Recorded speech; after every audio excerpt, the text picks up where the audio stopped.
Friends, hope you all are doing good. तो आज हम डिस्कस करेंगे कंप्यूटर के लेटेस्ट पैटर्न पर क्वेश्चंस। ठीक है, ये questions match the following form में भी रहेंगे, स्टेटमेंट बेस्ड भी रहेंगे, जिस तरह का आज का पैटर्न आ रहा है, और ये सारे जेके एसएसबी एग्जाम्स के लिए यूजफुल रहेगा। ठीक है, अब जिन बच्चों ने किसी भी एग्जाम के लिए प्रिपेयर कर रहे हैं या अपेयर होना है इन फ्यूचर एग्जाम के लिए, तो वो प्ले स्टोर पर JKCS ऐप को डाउनलोड करें और वहां पर जाकर मॉक टेस्ट लगाएं, क्योंकि मॉक टेस्ट आपकी प्रिपरेशन को एक एज देगा। ठीक है, मॉक टेस्ट पे क्या, वहां पर आपको सेक्शनल टेस्ट भी मिलेंगे, फुल लेंथ टेस्ट भी मिलेंगे। पहले firstly go for the sectional test, then full length. ठीक है, जिससे आपको पता चलेगा कि JNK में आप कहाँ रैंक कर रहे हैं, लाई कर रहे हैं। ठीक है, तो प्रैक्टिस करना बहुत ज्यादा जरूरी है। इवन आपको ये सारे जो है रिकॉर्डेड लेक्चर्स भी JKCS ऐप पर मिल जाएंगे।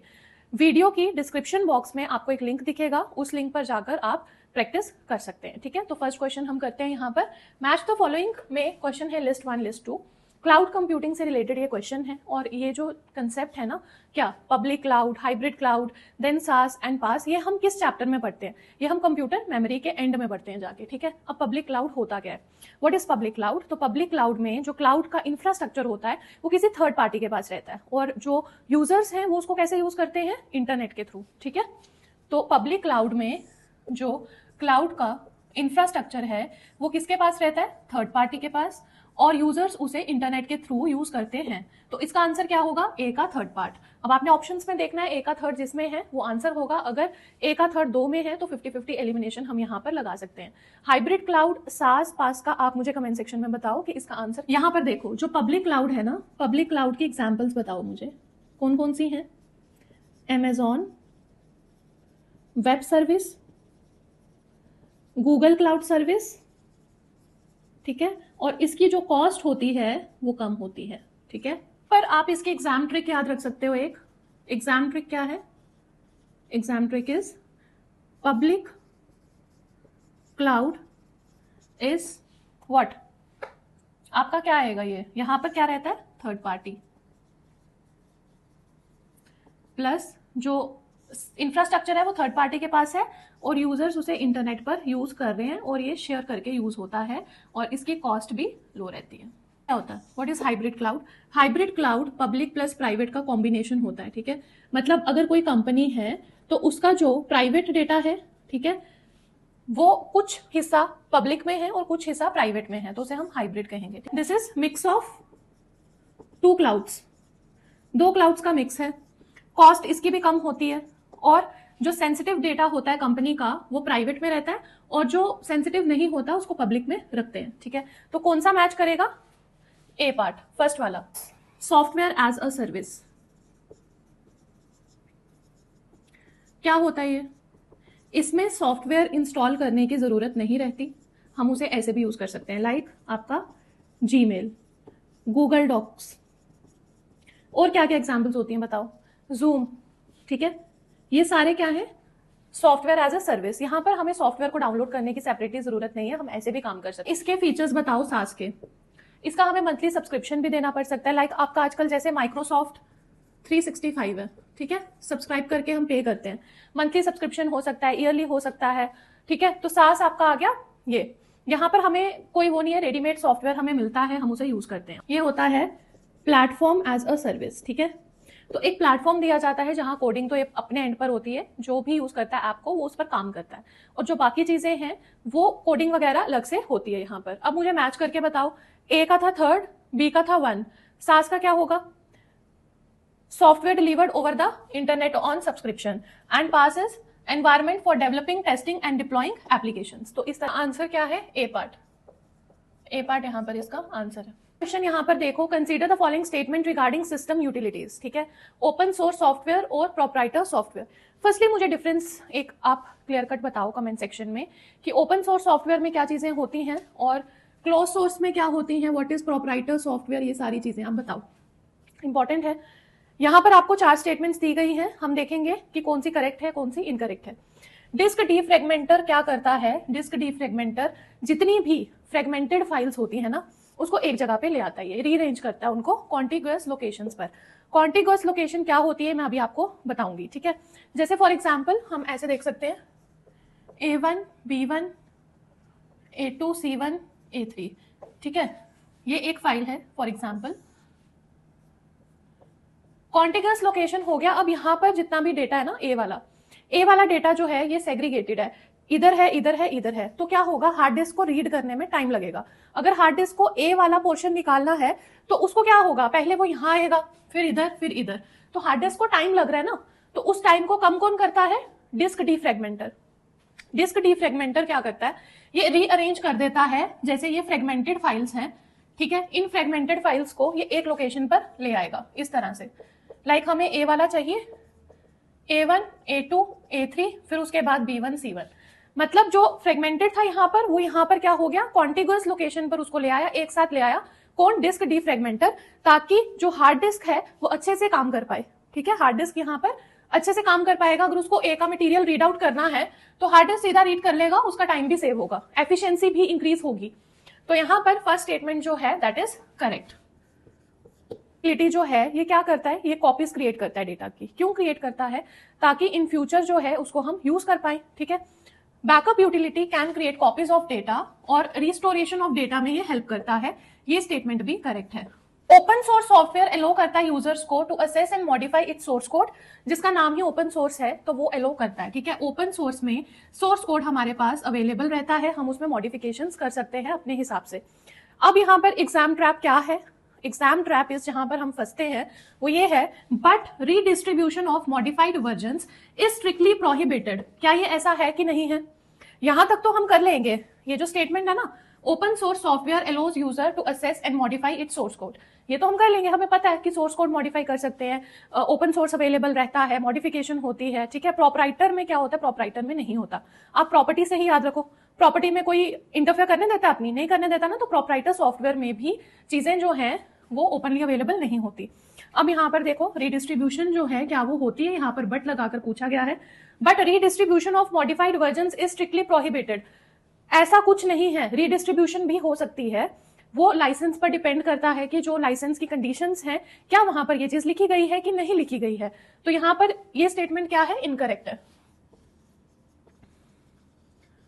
ठीक है, रीडिस्ट्रीब्यूशन क्या होता है, री प्लस डिस्ट्रीब्यूशन, यानी कि हम उसे शेयर कर सकते हैं, डिस्ट्रीब्यूट कर सकते हैं कि नहीं कर सकते हैं। तो ये चीजें आपने इसमें पढ़नी है। Operator software generally keep it source code closed, हाँ ये ठीक है, इसका सोर्स कोड क्लोज होता है and may require users to purchase licence और subscription and this statement is correct. क्योंकि जो प्रोपराइटर सॉफ्टवेयर होता है ना, उसका सोर्स कोड अवेलेबल नहीं होता है। देन उसके बाद क्या चीज आती है कि इसका सोर्स कोड अवेलेबल नहीं है, और यहां पर क्या है, ये पब्लिक मॉडिफिकेशन नहीं कर सकती पब्लिक इसमें, लाइक ओपन सोर्स। और क्या क्या डिफरेंसेस हैं open source and proprietor software में, आप मुझे कमेंट सेक्शन में बताना। और आपको और किन टॉपिक्स पर वीडियोस चाहिए, let me know in the comment section. ठीक है, और जो भी ये वीडियोस के लेक्चर्स चाहता है या फिर मॉक टेस्ट चाहते हैं तो JKCS ऐप को डाउनलोड करें, लिंक आपको इस वीडियो के डिस्क्रिप्शन बॉक्स में मिल जाएगा। अब यहाँ पर अगर आपको करेक्ट पूछा है तो first, second, fourth statement are correct ones, and अगर इनकरेक्ट पूछा है तो third only is the incorrect one. यहाँ पर देखो क्या पूछा गया है, इनकरेक्ट स्टेटमेंट, तो incorrect statement is third only, D part is the answer here. यहाँ पर हम कुछ इंपॉर्टेंट चीजें पढ़ेंगे, एडोब पेज मेकर क्या है, फुल बैकअप क्या है, व्हाट इज फर्मवेयर। फर्मवेयर अभी जो आपका JNK हाई कोर्ट का एग्जाम था उसमें बियोस से रिलेटेड पूछा गया था कि ये किसमें रन होता है। कुछ एक स्टेटमेंट में था कि बियोस क्या है, फर्मवेयर है। ठीक है, ये चीजें पता होनी चाहिए। बूटिंग सिस्टम तो मैं लास्ट लेक्चर में आपको बता चुकी हूँ, और बियोस के रिलेटेड भी काफी चीजें हमने डिस्कस कर ली हैं। एडोब पेज मेकर जो है ये एक DTP सॉफ्टवेयर है। ठीक है, what is a DTP software, आप मुझे कमेंट सेक्शन में बताना। इसका यूज किसमें होता है, न्यूज़पेपर, मैगजीन्स, बुक्स, ब्रोक्योर या फिर पैम्फलेट बनाने के लिए। इस DTP software desktop publishing software. Backup क्या है, बैकअप का मतलब ही हुआ ना, अगर कंप्यूटर क्रैश हो रहा है या उसको कोई प्रॉब्लम हो रही है तो हमने अपना प्रोग्राम, डेटा, इन सब चीजों को इस तहत सेव किया था कि फुल बैकअप पर हम उन सब चीजों को क्या कर सकते हैं, रिस्टोर कर सकते हैं। फर्मवेयर, फर्मवेयर क्या होता है, firmware is software plus hardware. ठीक है, ये एक परमानेंट रहता है सिस्टम। फर्मवेयर एक परमानेंट सॉफ्टवेयर होता है जो कहां स्टोर होता है, रोम चिप पर स्टोर होता है ताकि ये काम कर सके। ठीक है, फर्मवेयर क्या है, firmware is software plus hardware. Second thing, this is a permanent software जो क्या करता है, रोम चिप पर स्टोर होता है। ठीक है, रन नहीं, हम यहाँ स्टोर की बात कर रहे हैं। तो जितनी भी स्टोर डेटा होता है, स्टोर चीजें होती हैं वो रोम पर ही होती हैं। उसके बाद यहाँ पर हमने क्या पढ़ा, 1.23 आपकी एग्जाम्पल्स क्या आएंगे, बियोस आएगा, रूटर आएगा, रूटर फर्मवेयर आएगा और प्रिंटर फर्मवेयर आएगा, ठीक है। और आपका जो यहाँ पर सिस्टम है फर्मवेयर का, कैसे चीजें होती हैं यहाँ पर, ये हार्डवेयर को क्या करता है, कंट्रोल। और फ्रीवेयर को आप कंफ्यूज मत करना, फ्रीवेयर एक ऐसा सॉफ्टवेयर होता है जो फ्री ऑफ कॉस्ट अवेलेबल रहता है यूज करने के लिए, बट उसका सोर्स कोड अवेलेबल नहीं होता, ठीक है। हम उसे फ्रीली यूज कर सकते हैं बट सोर्स कोड अवेलेबल नहीं होता है, किसका, फ्रीवेयर का। मुझे बताओ फ्रीवेयर के एग्जांपल्स। ये एक कॉपीराइटेड सॉफ्टवेयर है। एग्जांपल्स में क्या क्या आएगा, गूगल क्रोम। क्या हम गूगल क्रोम में चेंजेस ला सकते हैं, नहीं ला सकते। क्यों नहीं ला सकते, we can use Google Chrome freely, freeware है, बट हम उसमें चेंजेस नहीं ला सकते हैं बिकॉज उसका सोर्स कोड अवेलेबल नहीं है। हम गूगल क्रोम पर कोई चेंज नहीं कर सकते बट फ्रीली यूज कर सकते हैं, ठीक है। और क्या क्या एग्जांपल्स हो सकती हैं मुझे कमेंट सेक्शन में बताओ। Adobe, Acrobat reader, Skype. अब मुझे कुछ कंसेप्ट्स बताओ। यहां पर हमने पढ़ा एडोब पेज मेकर का, फुल बैकअप, फर्मवेयर। आपको ये स्टेटमेंट बेस्ड में ना वन लाइनर भी आ सकते हैं, इसीलिए हमें वन लाइनर करना भी इंपॉर्टेंट है, ठीक है। ये सारे कंसेप्ट्स होप आपको क्लियर हो गए होंगे। यहाँ पर देखो ये एक इंपॉर्टेंट चीज है, इसका स्क्रीनशॉट लेकर आप सेव कर सकते हैं। सॉफ्टवेयर टाइप, उसका price, source code and modification. Source code और मॉडिफिकेशन बहुत ज्यादा इंपॉर्टेंट है, ठीक है। इस पर तो आप स्टार मार्क कर लो, कॉस्ट इतनी मैटर नहीं करती है। Software type is open source, proprietor या फ्रीवेयर। ओपन सोर्स जो है इसका सोर्स कोड अवेलेबल रहता है, हम चेंजिंग मॉडिफिकेशन कर सकते हैं। सोर्स कोड अवेलेबल होगा तो मॉडिफिकेशन भी होगी, ठीक है। और ये फ्री होते हैं, यहाँ तो बहुत कम कॉस्ट होती है। एग्जाम्पल बताओ आप मुझे कमेंट सेक्शन में, क्योंकि एग्जाम्पल्स करना भी इंपॉर्टेंट है। प्रोप्राइटर, पी से प्रोप्राइटर, पी से पेड। अब पेड है, हमें उसका सोर्स कोड नहीं है पता, उसको मॉडिफिकेशन भी नहीं होगी। जब सोर्स कोड ही नहीं है तो मॉडिफाई कैसे करेंगे। Freeware is free, source code नहीं अवेलेबल है तो मॉडिफाई भी नहीं होगा। अब आप मुझे एक चीज बताओ यहां पर कि ओपन सोर्स और फ्रीवेयर में क्या डिफरेंस है। एक बहुत बड़ा डिफरेंस है, क्योंकि हमें कंफ्यूजन होता है। क्या डिफरेंस है यहां पर बताओ, क्या चीज है जो हम इस टेबल में देख पा रहे हैं। ओपन सोर्स भी फ्री है या लो कॉस्ट में है और फ्रीवेयर भी फ्री है। यहां पर जो एक बहुत बड़ा डिफरेंस है that lies in source code. जो ओपन सोर्स होता है, ओपन सोर्स में सोर्स कोड अवेलेबल होता है, फ्रीवेयर में सोर्स कोड अवेलेबल नहीं होता है। यहां पर हम इसकी मॉडिफिकेशन कर सकते हैं और फ्रीवेयर में हम मॉडिफिकेशन नहीं कर सकते। तो ये बहुत इंपॉर्टेंट चीज है, इसको आप एग्जाम टिप में लिख सकते हो, ठीक है। अगर आपको कंप्यूटर के और लेटेस्ट पैटर्न पर वीडियोस चाहिए तो आप कमेंट सेक्शन में लिखिए कि आपको लेटेस्ट पैटर्न कंप्यूटर पर और वीडियोस भी चाहिए, ठीक है। क्योंकि आई थिंक एक पहले आई है, एक ये वीडियो है, तो अगर आप इस सीरीज को कंटिन्यू करवाना चाहते हैं तो आप कमेंट सेक्शन में लिखना। थर्ड क्वेश्चन है कि हमने मोबाइल ऑपरेटिंग सिस्टम को मैच करना है उसके फीचर या वर्जन के साथ, Android, Symbian, blackberry, Windows phone. तो यहाँ पर आपका मोबाइल ऑपरेटिंग सिस्टम है और यहाँ पर आपका उसका फीचर या वर्जन है। तो एंड्रॉइड जो है ये किसने किया था, एंड्रॉइड को डेवलप किसने किया है, ये Linux based mobile operating system है और किसके थ्रू डेवलप हुआ है, गूगल के थ्रू, ठीक है। और मुझे आप बताओ कि जो विंडोज के फोन थे उसमें कौन सा सॉफ्टवेयर यूज होता था। यहां पर इसका है थर्ड, सिम्बियन है। ये नोकिया बेल का लेटेस्ट वर्जन जो है वो माना जाता है, ठीक है। ब्लैकबेरी जो है ये ब्लैकबेरी ऑपरेटिंग सिस्टम 7.1.0 है और किस ईयर में इसको डेवलप किया गया था, इन विच ईयर, कमेंट सेक्शन में लिखो। एंड्रॉइड क्या है, एंड्रॉइड ओपन सोर्स है, ठीक है।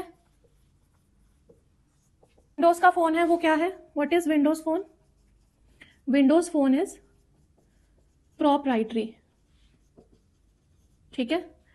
ये चीज इंपॉर्टेंट है, Android is open source and Windows phone is proprietary. इसका आंसर क्या है यहाँ पर, बी पार्ट, ठीक है, जो हमने क्वेश्चन अटेम्प्ट किया है। यहाँ पर कुछ वन लाइनर बनते हैं जो कि इंपॉर्टेंट है।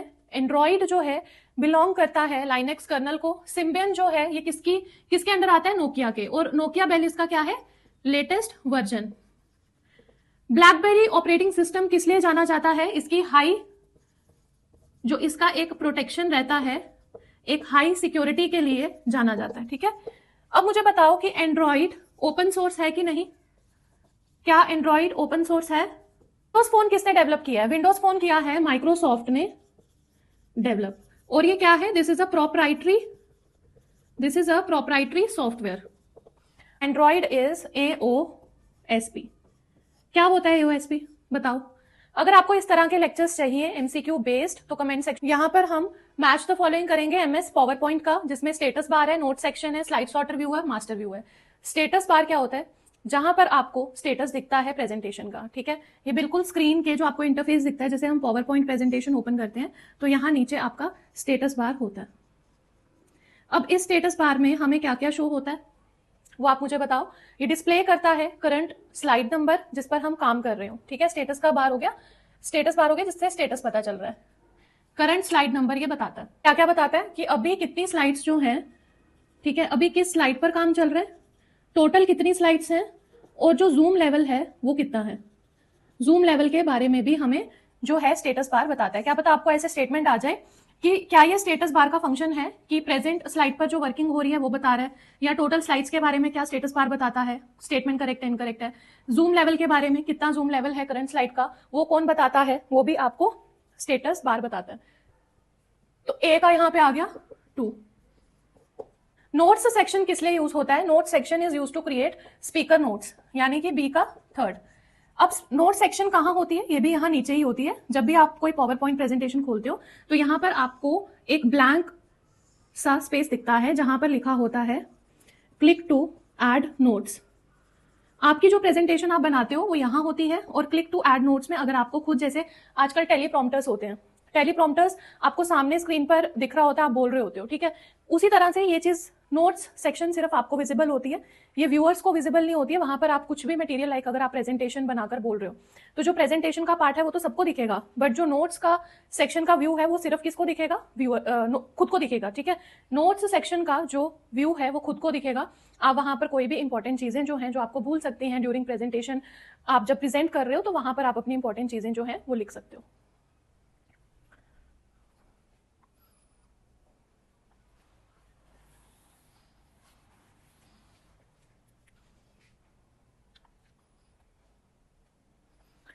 स्लाइड सॉर्टर व्यू क्या हुआ? सॉर्ट मतलब अरेंज करना या सॉर्ट करना। तो आपको पावर पॉइंट प्रेजेंटेशन के, यहाँ आपकी प्रेजेंटेशन है मेन, यहाँ क्लिक टू ऐड नोट्स है, यहाँ स्टेटस बार है, और इस साइड आपको स्लाइड सॉर्टर व्यू में जो स्लाइड्स हैं थंबनेल की फॉर्म में अरेंज मिलेंगी। वहां से आप इसकी पोजीशन भी लाइक ड्रैग कर चेंज कर सकते हो, फर्स्ट को सेकंड में ला सकते हो, सेकंड को फर्स्ट में ला सकते हो, इसलिए इसको स्लाइड सॉर्टर व्यू कहते हैं। ये डिस्प्ले करता है स्लाइड्स को इन थंबनेल फॉर्म फॉर रीअरेंजिंग। तो सी का आ गया 4th। करता है मास्टर व्यू जो है ये स्टोर करता है प्रेजेंटेशन के डिजाइन को, प्लेस होल्डर को और फॉर्मेटिंग को। प्लेस होल्डर क्या होता है उसकी डेफिनेशन मुझे कमेंट सेक्शन में आप बताना, इस पर एक बार क्वेश्चन आया हुआ है जेकेएसएसबी में। तो यहाँ पर डी का आ गया 1st। मास्टर व्यू में ये पूरा कंट्रोल करता है आपका बैकग्राउंड क्या रहेगा, बाकी फॉन्ट साइज क्या रहेगा, जो आप एक पर लगा देते हो, ठीक है। आपने एक स्लाइड पर जो जो फॉन्ट लगाया, बैकग्राउंड लगाया, आप चाहते हो कि आपने 100 स्लाइड्स बनाई हैं, सब पर वही फॉन्ट वही बैकग्राउंड चाहिए, तो आप मास्टर व्यू पर काम करोगे। आपको हर एक स्लाइड पर बार बार जाकर काम करने की जरूरत जो है वो नहीं रहेगी। क्वेश्चन का आंसर है आपका ए पार्ट। यहाँ पर 2 to 3 डेज का लाइट का इशू चल रहा है तो कोप अप करना वीडियो के। क्वेश्चन है digital signature, patch, proxy server, file assess, permission, ठीक है। तो यहाँ पर हमने लिस्ट 1 को मैच करना है लिस्ट 2 के साथ। सबसे पहले डिजिटल सिग्नेचर होता क्या है, ठीक है, उसके बारे में पता होना चाहिए कि ये ऑथेंटिकेट करता है, किसको ऑथेंटिकेट कर। डिजिटल सिग्नेचर जो है ये सेंडर को ऑथेंटिकेट करता है कि जो मैसेज है वो चेंज नहीं हुआ है, ठीक है। तो इनमें से कौन सा आंसर होगा डिजिटल सिग्नेचर का? 2। पैच क्या करता है? पैच जो है ये सॉफ्टवेयर के जितने भी बग्स होते हैं उनको ठीक करता है, ठीक है। जितनी भी सिक्योरिटी को लेके वल्नरेबिलिटीज होती हैं, बग्स होते हैं, उनको ठीक करता है पैच। तो यहां पर बी का आएगा 3rd। प्रॉक्सी सर्वर क्या करता है? यूजर का जो रियल एड्रेस होता है उसको हाइड करता है, ठीक है। Proxy server hides the real network address. Proxy server का काम क्या है? ये रियल नेटवर्क एड्रेस को हाइड करता है। सी का आ गया 1। फाइल असेस परमिशन क्या करता है? File assess permission read, right, execute privilege provide करता है हमें, ठीक है। आंसर इज डी पार्ट, ठीक है। डी पार्ट इसका आंसर है यहाँ पर। मुझे बताओ यहाँ पर सॉफ्टवेयर लाइसेंस क्या है और सॉफ्टवेयर पायरेसी क्या है? सॉफ्टवेयर लाइसेंस एक कानूनी परमिशन होती है जो मिलती है, जैसे आपने माइक्रोसॉफ्ट ऑफिस खरीदा तो माइक्रोसॉफ्ट ऑफिस कंपनी जो है वो आपको सॉफ्टवेयर लाइसेंस देती है कि अब आप इसको, इस सॉफ्टवेयर को अपने अकॉर्डिंग जो है वो यूज में ला सकते हो। सॉफ्टवेयर पायरेसी क्या होती है? जब कोई इंसान कंपनी की परमिशन के बिना उसको इंस्टॉल करे, यूज करे या गलत यूज में लाए, दैट इज सॉफ्टवेयर पायरेसी। तो सॉफ्टवेयर लाइसेंस और पायरेसी के बारे में कुछ और पॉइंट्स आप कमेंट सेक्शन में लिखना, और आपको और किन टॉपिक्स पर वीडियोस चाहिए वो भी लिखना। और अगर आपने इस चैनल को सब्सक्राइब नहीं किया है तो डू सब्सक्राइब दिस चैनल। देखो, the scrambling of code is known as. तो स्क्रैम्बलिंग ऑफ कोड क्या होता है? इंक्रिप्शन। इंक्रिप्शन का मतलब क्या होता है इंक्रिप्शन मीन्स अगर हमने सिंपल लैंग्वेज में लिखा है हेलो, तो इंक्रिप्शन के बाद ये कुछ इस तरह से चेंज हो जाएगा, ठीक है। इस तरह से चेंज हो गया तो ये इनक्रिप्ट हो गया, लाइक हमने लॉक लगा दिया उसको, ठीक है, ताकि कोई और इसका असेस ना ले पाए, ठीक है। इसको हम बोलते हैं इंक्रिप्शन। और ये प्रोसेस इंक्रिप्शन का, डिक्रिप्शन क्या होगा, इसको वापस इस फॉर्म में ले जाना, दैट इज डिक्रिप्शन। यहां पर इसके बाकी ऑप्शंस क्यों नहीं है? फायरवॉलिंग क्या होता है, स्क्रैम्बलिंग, डिसेप्शन। फायरवॉल क्या होती है, सपोज आप इसको एज अ हिंट ले लो कि एक वॉल है, उसको फायर लगी है, ठीक है, तो वहां से कोई पास कर पाएगा? नहीं कर पाएगा ना पास। फायर से याद रखो, एक ऐसी वॉल जहां फायर लगी है वहां से पास करना डिफिकल्ट है, यानी कि ये प्रोटेक्शन के काम आती है। नेटवर्क्स को हैकर्स से प्रोटेक्ट करती है, ठीक है। नेटवर्क को हैकर्स से प्रोटेक्ट करती है कौन? फायरवॉल। स्क्रैम्बलिंग आप मुझे बताओ। डिसेप्शन, डिसेप्शन आपने इंग्लिश में भी वर्ड पढ़ा होगा सिनोनिम एंटोनिम में। डिसेप्शन होता है धोखा देना, ठीक है। तो इसमें क्या किया जाता है? गुमराह किया जाता है। किस तरह? एक ऐसी सिक्योरिटी टेक्निक है जहां पर हैकर्स को क्या किया जाता है? कंफ्यूज किया जाता है, ओके। देखो, the main reason to encrypt a file is to, हम क्यों इनक्रिप्ट कर रहे हैं? हमने इस चीज को ऐसे क्यों बनाया? ताकि कोई और इसको पढ़ ना पाए, ठीक है, इसको प्रोटेक्ट करने के लिए, इसको सेव करने के लिए। तो इसका आंसर आएगा secure it for transmission. Reduce it's size किस में होता है? कंप्रेशन में होता है, जो कि जिप फाइल होती है। प्रिपेयर इट फॉर बैकअप, वो हमने पढ़ा था बैकअप में कि रिस्टोर कर पाए हम डेटा को। And include it in the startup sequence क्या है बताओ? हम पढ़ रहे हैं कुछ एग्जाम ट्रिक्स, ठीक है, integrity, steganography, encryption, decryption, Trojan, worm and virus. Worm and virus के रिलेटेड अभी रिसेंट एग्जाम में भी आया था कि किसको होस्ट फाइल चाहिए रेप्लिकेट होने के लिए और किसको होस्ट फाइल नहीं चाहिए रेप्लिकेट होने के लिए। यहाँ पर कुछ इंपॉर्टेंट कंसेप्ट्स कर लेते हैं। इंटीग्रिटी, इंटीग्रिटी का मतलब है जो डेटा है वो मॉडिफाई ना हो, ठीक है। स्टिगेनोग्राफी क्या होता है? ग्राफी मतलब मैसेज हाइड करना, मैसेज को हाइड करना। एनक्रिप्शन एंड डिक्रिप्शन बताया मैंने। एनक्रिप्शन इज कि कोई ऐसा वर्ड है जिसको हम इजिली पढ़ सकते हैं, असेस ले सकते हैं, इसको हमने इस फॉर्म में कन्वर्ट कर दिया, दिस इज एनक्रिप्शन। यानी कि कोई प्लेन टेक्स्ट था हमारे पास, हमने उस प्लेन टेक्स्ट को कन्वर्ट कर दिया साइफर टेक्स्ट में, ठीक है। तो एनक्रिप्शन क्या होगा? प्लेन टेक्स्ट को कन्वर्ट करना किसमें? साइफर टेक्स्ट में।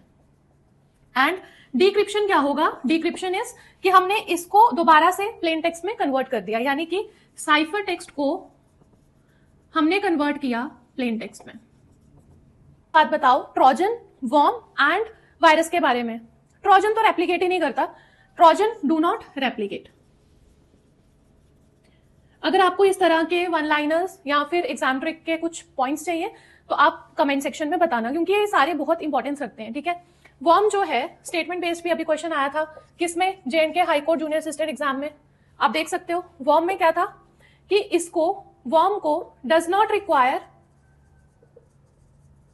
होस्ट टू रेप्लिकेट, और वायरस को होस्ट की जरूरत होती है रेप्लिकेट करने के लिए, ठीक है।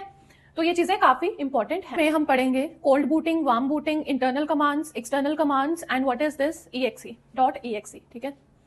तो यहां पर कोल्ड बूट और वार्म बूट का कंसेप्ट क्या है? फॉर एग्जाम्पल आप कंप्यूटर पर काम कर रहे हो, कंप्यूटर का स्विच हमने इलेक्ट्रिसिटी के साथ कनेक्ट किया है, तो आप MS वर्ड या PPT बना रहे हो, आपने उसको सेव नहीं किया है, ठीक है। तो क्या होगा पहले ये मुझे बताओ।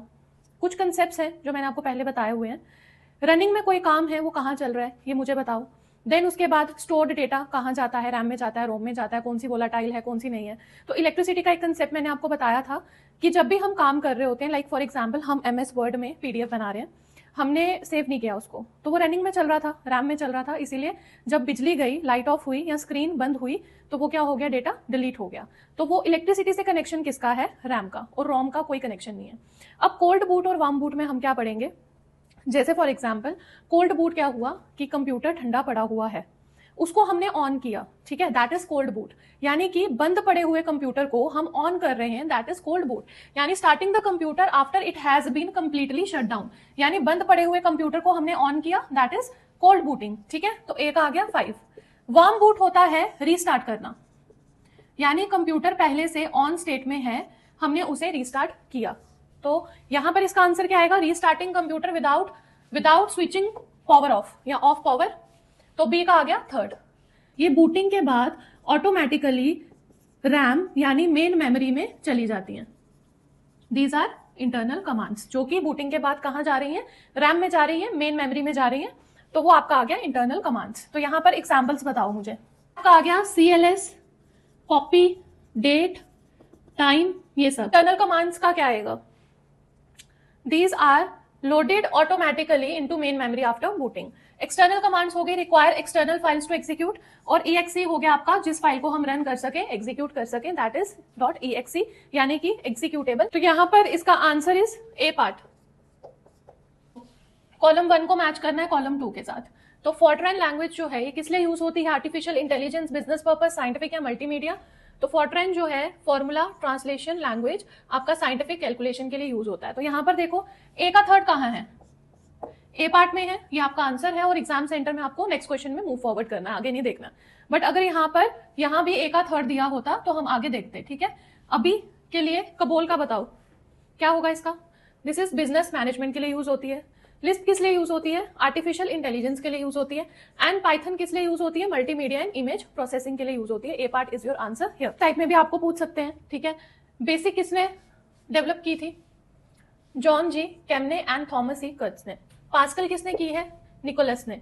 सी किसने की है, सी लैंग्वेज की है डेनिस रिचर ने, और जावा की है जेम्स गॉसलिंग ने। तो इसका आंसर है ए पार्ट।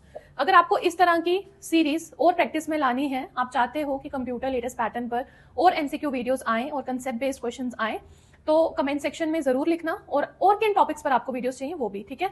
डिस्क्रिप्शन बॉक्स में आपको लिंक दिख रहा होगा, लिंक पर आप क्लिक करें, वहां पर आपको ऐप का असेस मिलेगा। ऐप पर सारे कोर्सेज बहुत ही अफोर्डेबल कॉस्ट पर हैं, और मॉक टेस्ट भी। तो मॉक टेस्ट लगाएं, अपना रैंक एनालाइज करें JNK में।